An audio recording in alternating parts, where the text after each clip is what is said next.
Every mock draft on the internet has the same guy locked in at number 1. I think every single one of them is wrong.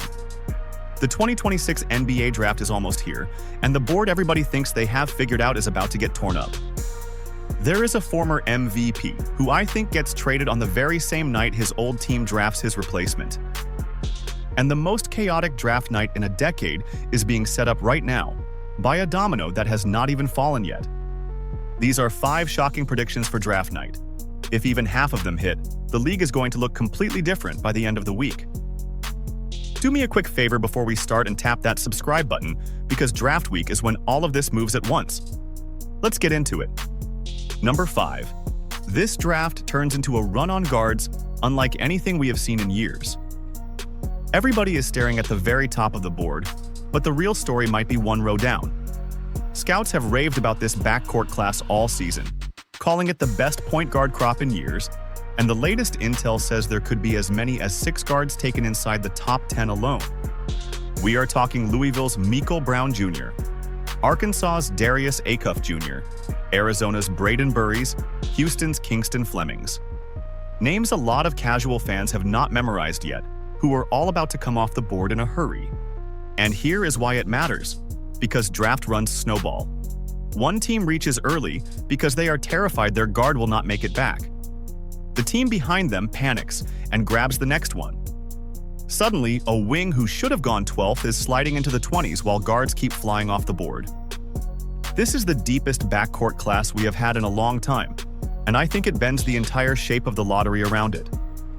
Number 4. Ja Morant gets traded on draft night. Memphis has been quietly shopping him for months, and I think this is the week it finally happens. Reporting around the league says Morant has told people he is done playing for the Grizzlies. The front office has already torn that old core all the way down to the studs. Desmond Bane got shipped to Orlando, Jaren Jackson Jr. went to Utah, and Ja is the last man standing from that group. He just does not fit the timeline anymore. The complication is the price tag. He played only 20 games this past season, averaging around 19 and 8, but shooting a career worst from the field and from 3. Executives will quietly tell you his trade value has fallen off a cliff, and he is still owed $87 million over the next 2 years. But look at the timing. Memphis is sitting on a top 3 pick. The play could not be more obvious.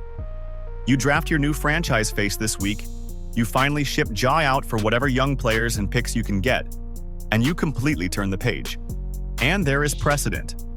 Memphis traded Bane right before the draft last June.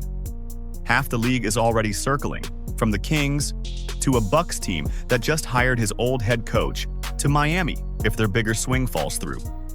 One of them gets it done before the night is over. Number 3.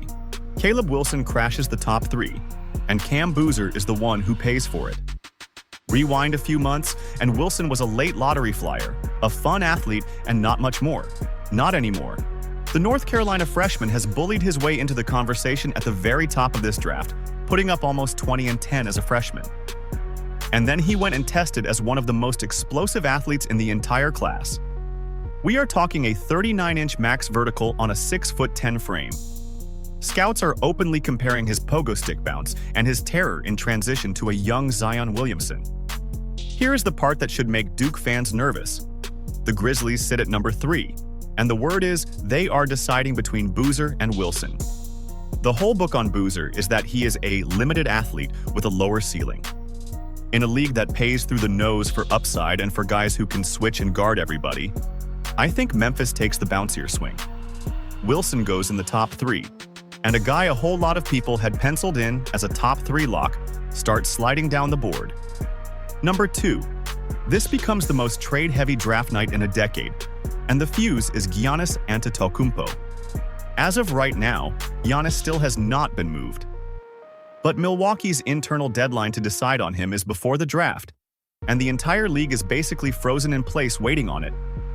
Whenever that decision lands, whether it is tonight, tomorrow, or right there on the draft floor, it sets off a chain reaction. Reporting says the biggest single move of the night could involve the Clippers and Giannis, and that Milwaukee wants young players and draft capital coming back. That means lottery picks are about to start changing hands. Now stack everything else on top. The top of this draft is a tight cluster of 4 prospects, which gives teams sitting outside that group a reason to package picks and jump up. Dallas is the team most expect to move down out of that 9th spot. And ESPN reported 6 different trade offers already floating around involving 11 lottery picks. Add it all up and you do not get a quiet chalk draft where everybody reads off the mock. You get chaos.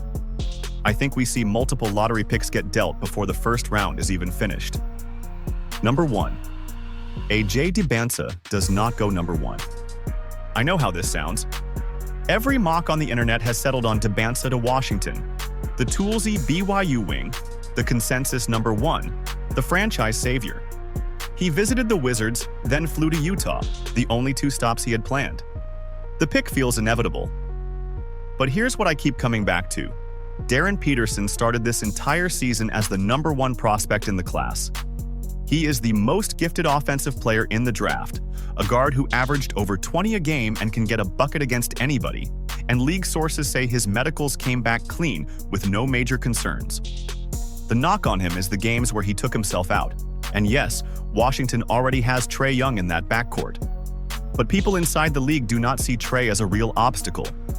When you are the Wizards picking first in a rebuild, you take the most talented guy on the board and figure out the fit later. So this is my boldest call of the night. Washington shocks the building, passes on the guy the whole world handed them, and makes Darryn Peterson the number 1 overall pick in the 2026 NBA Draft. So there you have it. 5 predictions: a guard stampede, a Morant blockbuster, a riser crashing the top 3, a trade night for the ages, and a number 1 pick nobody saw coming. Some of these are going to look like genius calls by Wednesday, and some are going to look completely insane. That is the fun of draft week. So tell me which one you think is dead wrong down in the comments. Drop your own bold prediction while you are down there. And if you want to be ready when all of this actually goes down, hit subscribe before draft night. Enjoy the draft, and I'll catch you in the next one.